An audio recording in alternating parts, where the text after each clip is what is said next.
Hello friends, welcome to Mentors Academy. Thank you so much for visiting our YouTube channel. Polity Day 4 series की స్వాగతం అండి. మన ఈ రోజు టాపిక్ వచ్చేసి preamble of the Indian constitution. Question ఏంటి, first question ఏంటి అనేది చూద్దామండి. Which of the following statements regarding the preamble of Indian constitution is are correct అంటున్నాడు. ఏంటి అసలు ద ఫస్ట్ ఆప్షన్ ఏమంటున్నాడు? ఫస్ట్ ఆప్షన్ ఏముంది? The preamble is not enforceable in a court of law అంట. Enforceable కాదు ప్రియాంబుల్ కోర్టులో అని చెప్తున్నాడు. చూడండి, it can be amended under article 368 of the Indian constitution అంట. దీన్ని ఆర్టికల్ 368 కింద ప్రియాంబుల్ ని అమెండ్ చేయొచ్చు అని అంటున్నాడు అనమాట. It is not a part of the constitution అంటున్నాడు. చూడండి, జాగ్రత్తగా చూడండి. The word socialist, secular and integrity were added to it by the 42nd constitutional amendment act అంట. ఈ 3 words socialist, secular, integrity add చేశారా అని అంటున్నాడు అనమాట. సింపుల్ అండి.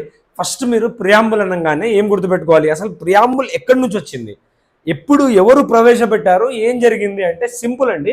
ఫస్ట్ మీకు తెలుసుంటే 9th December 1946కి ఏం జరిగిందండి, మీరు పాత వీడియో మనది సేలియన్ ఫీచర్స్ కానీ making of the Indian constitution కానీ చూస్తే మీకు క్లారిటీ వస్తుంది.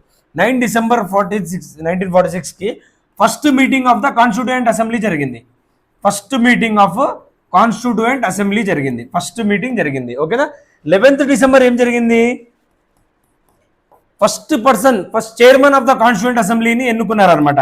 ఆయన ఎవరు అంటే రాజేంద్ర ప్రసాద్, డాక్టర్ రాజేంద్ర ప్రసాద్. ఆయనే తర్వాత మన ఇండియాకి ఫస్ట్ ప్రెసిడెంట్ అవుతారనమాట. చైర్మన్ ఆఫ్ కాన్స్టిట్యూయెంట్ అసెంబ్లీని ఎన్నుకున్నారు. ఎప్పుడు అంటే 11th December. 13th December ఏం జరిగింది, మళ్ళీ 13th December ఏం జరిగింది అంటే ఆబ్జెక్టివ్స్ రెజల్యూషన్ అనేది కాన్స్టిట్యూయెంట్ అసెంబ్లీలో పండిత్ నెహ్రూ గారు, జవహర్లాల్ నెహ్రూ గారు ఇనిషియేట్ చేస్తారనమాట. 1946 అనేది దీంట్లో ఆబ్జెక్టివ్స్ రెజల్యూషన్ ని ఇనిషియేట్ చేస్తారు జవహర్లాల్ నెహ్రూ గారు. ఆబ్జెక్టివ్స్ రెజల్యూషన్ దీని ద్వారానే దీంట్లో కూడా ప్రియాంబుల్ ఉండింది అప్పుడు కూడా. ఇదే ఫౌండేషన్ మన ఇప్పుడు ప్రియాంబుల్ కాన్స్టిట్యూషన్ లో అడాప్ట్ చేసుకోవడానికి ఇది ఒక ఫౌండేషన్ అని చెప్పి చెప్పుకోవచ్చు అనమాట. ఓకేనా. ఇలా మీరు ఆర్గనైజ్డ్ వేలో ప్రిపేర్ అవ్వాలి. Preamble is not enforceable in a court of law అంటే yes, it is not enforceable అండి.